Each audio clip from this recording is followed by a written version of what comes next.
কাঁধ মিলে একই সাউন্ডের নিচে বসার তৌফিক দান করেছেন। সে মহান মানিবের দরবারে শুকরিয়া দান করে আলহামদুলিল্লাহ দরুদ প্রেরণ করছি বিশ্ব মানবতার সর্বশ্রেষ্ঠ শিক্ষক জনাবে মুহাম্মদুর রাসূলুল্লাহ সাল্লাল্লাহু আলাইহি ওয়াসাল্লামের দরবারে, যার আগমনে অন্ধকার একটি সমাজ আলোর দিশা পেল, পথ হারা মানুষগুলো পথ খুঁজে পেল। আমরা পেলাম যার মাধ্যমে একটি স্বয়ং সম্পূর্ণ, পরিপূর্ণ, গ্রহণযোগ্য, মনোনীত জীবন ব্যবস্থা তথা ইসলাম। সেই রাসূলের প্রতি দরুদ প্রেরণ করছি, সকলে বলছি সাল্লাল্লাহু আলাইহি ওয়াসাল্লাম। সম্মানিত হাজিরিন, অতি সংক্ষিপ্ত সময় আজকে আমরা কথা বলবো যে আফসোস রয়েই যাবে। অর্থাৎ দুনিয়াতে আমরা যখন কোনো ভুল করি, ভুল করার পর আমাদের মধ্যে অনুশোচনা বোধ জাগ্রত হয়, অনুশোচনা তৈরি হয়, আফসোস হয় যদি এই ভুলটা না করতাম। কিন্তু দুনিয়াতে মানুষ আফসোস করলে পরবর্তীতে সে তার মেধাকে কাজে লাগিয়ে, যোগ্যতাকে কাজে লাগিয়ে, প্রজ্ঞাকে কাজে লাগিয়ে, জ্ঞানকে কাজে লাগিয়ে তার ভুলটা শুধরানোর সুযোগ আছে। আছে না নেই? আরো জোরে আছে না নেই? কিন্তু কঠিন কিয়ামতের ময়দানে যারা দুনিয়াতে এমন সব ভুল করবে যেই ভুলের আফসোস করলেও সংশোধন করার কোনো সুযোগ নেই, ওই আফসোস গুলো মানুষের মধ্যে থেকেই যাবে, কোনোদিনও যেই আফসোস শেষ হবে না। এজন্য আমরা চাই দুনিয়াতে সেগুলো জেনে কঠিন কিয়ামতের ময়দানে অন্তত আফসোসকারীদের অন্তর্ভুক্ত যেন না হই। আল্লাহ রাব্বুল আলামিন আমাদেরকে বুঝার তৌফিক দান করুন, সকলে পড়েন আমিন। কঠিন কিয়ামতের ময়দানে মানুষকে যখন আল্লাহ রাব্বুল আলামিন তাদের আমলনামা দিয়ে দিবেন প্রত্যেকের হাতে হাতে, প্রত্যেককে যখন তার কর্ম যে কর্মগুলো দুনিয়াতে করত এগুলোর সব হিসাব নিকাশ যখন আল্লাহ রাব্বুল আলামিন নির্দিষ্ট খাতার মধ্যে লিপিবদ্ধ করেছিলেন, ওই খাতা যখন মানুষের হাতে ধরে দিবেন তখন মানুষ যখন দেখতে পাবে তার ভালো কাজ থেকে মন্দ কাজ বেশি, ওই সমস্ত মানুষরা তখন আফসোস করবে, কিন্তু তখন আর তাদের আফসোস কোনো কাজে আসবে না। কঠিন কিয়ামতের ময়দানে যারা আফসোস করবে তারা সর্বপ্রথম যেই জিনিসটার জন্য আফসোস করবে, পৃথিবীতে যারা আল্লাহর একত্ববাদকে ভুলে গিয়ে শিরকিয়াতের পথ গ্রহণ করেছিল, শিরক করেছিল, আল্লাহর সাথে শরীক স্থাপন করেছিল, আল্লাহর সাথে সমকক্ষ স্থাপন করেছিল, আল্লাহ বাদ দিয়ে মূর্তি পূজা গ্রহণ করেছিল, এই মানুষগুলো আফসোস করবে দুনিয়ায় যদি আমরা শিরকের গুনাহ না করতাম। আল্লাহ রাব্বুল আলামিন বলেন ওয়ায়াকুলু ইয়া লাইতানি লাম উশরিক বিরাব্বি আহাদা। জোরে বলেন আল্লাহু আকবার। তাদেরকে যখন আমলের কিতাব দিবে, আমলের কিতাব দেখার পর তারা বুঝতে পারবে দুনিয়াতে আল্লাহ রাব্বুল আলামিন শুধুমাত্র তার গোলামি করার জন্য আমাদের তৈরি করেছিল, এবং কি আল্লাহ ব্যতীত অন্য সকল গায়রুল্লাহর গোলামি করাকে হারাম করেছিল। কিন্তু তারপরও আমরা আল্লাহর সাথে সাথে অন্য গায়রুল্লাহকেও ডাকতাম, কিংবা আল্লাহকে বাদ দিয়ে মূর্তি পূজা করতাম। এখন তাদের জন্য আফসোস, ওয়ায়াকুলু ইয়া লাইতানি, তারা বলবে হায় আমাদের জন্য আফসোস, লাম উশরিক বিরাব্বি আহাদা, আমরা যদি আমাদের রবের সাথে অন্য কাউকে শরীক স্থাপন না করতাম। কিন্তু কঠিন কিয়ামতের ময়দানে তাদের এই আফসোস কোনো কাজে আসবে না, কেননা আল্লাহ রাব্বুল আলামিন কঠিন কিয়ামতের ময়দানে বান্দাদেরকে অন্য সমস্ত গুনাহ ক্ষমা করে দিলেও শুধুমাত্র শিরকের গুনাহ আল্লাহ কাউকে ক্ষমা করবেন না। এই ঘোষণা কার? সকলে বলতে হবে এই ঘোষণা কার? আল্লাহ রাব্বুল আলামিন কঠিন কিয়ামতের ময়দানে অন্য সমস্ত গুনাহ ক্ষমা করে দিবেন, কিন্তু যারা শিরক করে তাদের ওই গুনাহটা আল্লাহ ক্ষমা করবেন না। আল্লাহ রাব্বুল আলামিন তাদের জন্য জান্নাত হারাম করে জাহান্নামকে আবশ্যক করে দিবেন।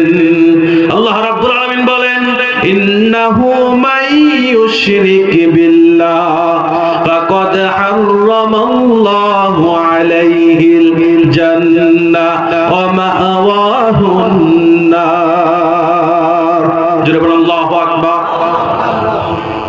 ইন্নাহু মাইয়ুশরিক বিল্লাহ, যারা দুনিয়ায় থাকতে আল্লাহর সাথে শরীক স্থাপন করত, আল্লাহর সাথে অন্য গায়রুল্লাহকেও ডাকতো, মসজিদে গিয়ে আল্লাহর সামনে দাঁড়িয়ে বলতো ইয়াকা না'বুদু ওয়া ইয়াকা নাস্তাঈন, আল্লাহ আমরা শুধুমাত্র তোমার ইবাদত করি এবং তোমার নিকট সাহায্য প্রার্থনা করি, তোমার নিকট রিজিক প্রার্থনা করি, তোমার নিকট নিরাপত্তা প্রার্থনা করি। যদিও তারা মসজিদে এই ঘোষণা দিত, কিন্তু মসজিদ থেকে বের হওয়ার পর এই সমস্ত ডাকাতগুলো মাজারে গিয়ে সিজদা দিতে, এমন ডাকাত আছে না নেই? বলেন বলেন বলেন। কঠিন কিয়ামতের ময়দানে কাজটা তাদেরকে অনুশোচনায় ভোগাবে। তারা তখন আফসোস করবে, যদি আল্লাহর সাথে যে ওয়াদা করেছিলাম ওই ওয়াদা রক্ষা করতাম, আল্লাহর সাথে অন্য কোন গায়রুল্লাহকে যদি না ডাকতাম, আল্লাহ ছাড়া অন্য কারো কাছে যদি আল্লাহ যে জিনিসটা দিতে পারে, বিয়ের পর 5 বছর 10 বছর সন্তান হয় না, এখন সন্তান চাওয়ার জন্য মাজারে যায় এমন মুসলমান আছে না নেই? বলেন বলেন বলেন। কিন্তু মাজারওয়ালা কি সন্তান দিতে পারে? আরো জোরে বলেন। যারা এই শিরকিয়াতের মধ্যে লিপ্ত ছিল, মুশরিকদের কথা আলাদা, খ্রিস্টানরা তৃতীয়বাদে বিশ্বাসী, তারা মুশরিক। ইহুদিরা উযাইর আলাইহিস সালামকে আল্লাহর পুত্র মনে করে, তারাও মুশরিক। হিন্দুরা একটা দুইটা না 33 কোটি দেবতার পূজা করে, তারাও মুশরিক। এগুলো বিনা হিসাবে জাহান্নামে যাবে, এতে কোনো সন্দেহ নেই। কিন্তু যারা ঈমানদার দাবি করে, রোজা রাখে, হজ করে, যাকাত দেয়, তাহাজ্জুদ পড়ে, এমন অসংখ্য মুসল্লি আছে শুধুমাত্র মাজারে সিজদা দেওয়ার কারণে, মাজারে সন্তান প্রার্থনা করার কারণে কঠিন কিয়ামতের ময়দানে আল্লাহ মুশরিকদের কাতারে তাদেরকে দাঁড়া করাবেন। সুতরাং আমার ভাইরা, কঠিন কিয়ামতের ময়দানে আল্লাহ রাব্বুল আলামিন অন্য সমস্ত গুনাহ ক্ষমা করে দিবেন, কিন্তু শিরকের গুনাহ ক্ষমা করবেন না। আল্লাহ রাব্বুল আলামিন বলেন ইন্নাল্লাহা লা ইয়াগফিরু আন ইউশরাকা বিহি ওয়া ইয়াগফিরু মা দুনা যালিকা লিমান ইয়াশা। জয় বলেন আল্লাহু আকবার। ইন্নাল্লাহা লা ইয়াগফিরু, আল্লাহ ক্ষমা করবেন না। ভবিষ্যতের কথা বললেন, কেউ যদি জীবন্ত অবস্থায় ভুলবশত শিরক করে ফেলে, পরবর্তীতে সে যদি অনুতপ্ত হয়, লজ্জিত হয়, তাওবা করে তাওহীদের দিকে ফিরে আসে, আল্লাহ তাদের ক্ষমা করবেন। কিন্তু আল্লাহ তাদের ক্ষমা করবেন না লা ইয়াগফিরু আইয়ুশরাকা বিহি, যারা শিরক করে এবং শিরক করা অবস্থায় মৃত্যুবরণ করে, ওয়া ইয়াগফিরু মা দুনা যালিকা লিমান ইয়াশা। এছাড়া যত অপরাধ আছে আল্লাহ সবগুলো তার স্পেশাল ক্ষমতার বলে তাদেরকে ক্ষমা করে দিতে পারেন। সুতরাং শিরকের গুনাহ কোনো অবস্থাতে করা যাবে না। আমি মুসলমান দাবি করি, আমার জীবনের যত বড় সমস্যাই হোক না কেন, আমার সমস্যা যত বড়ই হোক না কেন, আমার সমস্যাটা, আমার বিপদটা অন্তত ইব্রাহিম আলাইহিস সালামের থেকে বেশি বড় নয়। ইব্রাহিম আলাইহিস সালামকে যে রব্বে কারীম রক্ষা করতে পেরেছিলেন, আমাকেও রক্ষা করতে পারবেন। ইউনূস আলাইহিস সালামকে যে রব রক্ষা করেছেন, ওই রব আমাকেও রক্ষা করতে পারবেন। ইউসুফ আলাইহিস সালামকে যেই রব্বে কারীম রক্ষা করতে পেরেছেন, ওই রব আমাকেও রক্ষা করবেন। কাফেররা রাসূলকে হত্যা করার জন্য বড় ঘেরাও করেছিল, তলোয়ার নিয়ে রেডি ছিল। ওই অবস্থা থেকে, ওই জায়গা থেকে রাসূলুল্লাহ সাল্লাল্লাহু আলাইহি সাল্লামকে আল্লাহ যেভাবে রক্ষা করেছেন, ওই রব আমাকেও রক্ষা করবেন।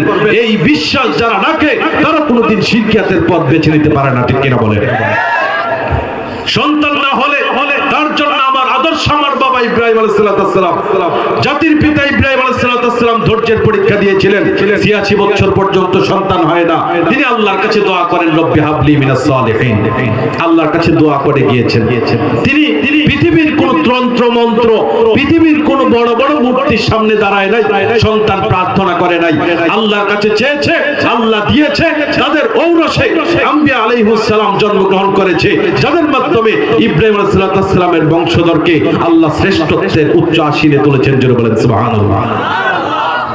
এজন্য যে রব্বে কারীম 86 বছর বয়সে ইব্রাহিম আলাইহিস সালামকে ইসমাইল দিতে পারে, 99 বছরে ইসহাক দিতে পারে, জাকারিয়া আলাইহিস সালামকে বৃদ্ধ বয়সে ইয়াহইয়া আলাইহিস সালাম দিতে পারে। ওই রব্বে কারীম আমাকেও সন্তান দিতে পারে কি পারে না? আরো জোরে বলেন, পারে কি পারে না? এজন্য বিয়ের পর 3-4 বছর সন্তান হয় না, এখন কি মাজারে যাবেন না রবের কাছে চাইবেন? আরো জোরে বলেন, কার কাছে চাইবেন? কঠিন কিয়ামতের ময়দানে প্রথম আফসোস থাকবে, ওয়ায়াকুলু ইয়া লাইতানি লাম উশরিক বিরাব্বি আহাদা। তারা আফসোস করবে আর বলবে, আমরা যদি আমাদের রবের সাথে কাউকে শরীক স্থাপন না করতাম। শরীক করা, শিরক করা পৃথিবীর মধ্যে সবচেয়ে জঘন্য অপরাধ।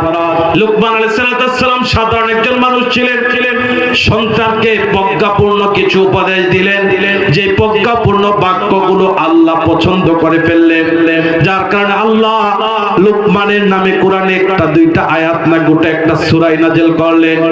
সেখানে তার কথামালাকে আল্লাহ কোরআনে স্পষ্ট দলিল তুলে ধরলেন, জাতির সামনে তুলে ধরলেন। সন্তানকে একজন বাবা কতটা হৃদয়ের সবটুকু ভালোবাসা দিয়ে উপদেশ দিতে পারে। তিনি তার পুত্রকে যে উপদেশগুলো দিয়েছিলেন, 1 নাম্বার উপদেশ ছিল, ইয়া বুনাইয়া লা তুশরিক বিল্লাহ। হে আমার আদরের সন্তান, হে আমার কলিজার সন্তান, লা তুশরিক বিল্লাহ, আর যাই করো না কেন অন্তত আল্লাহর সাথে শরীক করিও না। ইন্নাশ শিরকা লা যুলমুন আযীম, কারণ আল্লাহর জমিনের মধ্যে শিরক করাটা হচ্ছে সবচেয়ে বড় জুলুম। এজন্য আমার ভাইরা, কঠিন কিয়ামতের ময়দানে অন্তত যেন আমাদেরকে আফসোস করতে না হয়। কঠিন কিয়ামতের ময়দানে আল্লাহ রাব্বুল আলামিন যখন আমাদেরকে আমলনামার কিতাব দিবেন, সেদিন যেন আমাদেরকে অনুতপ্ত হতে না হয়, সেদিন যেন লজ্জিত না হতে হয়। আমরা যেন মুহাম্মদুর রাসূলুল্লাহ সাল্লাল্লাহু আলাইহি সাল্লাম যেই দলের নেতৃত্ব দিয়ে জান্নাতের দিকে অগ্রসর হবে, ওই দলের মধ্যে শামিল হতে পারি।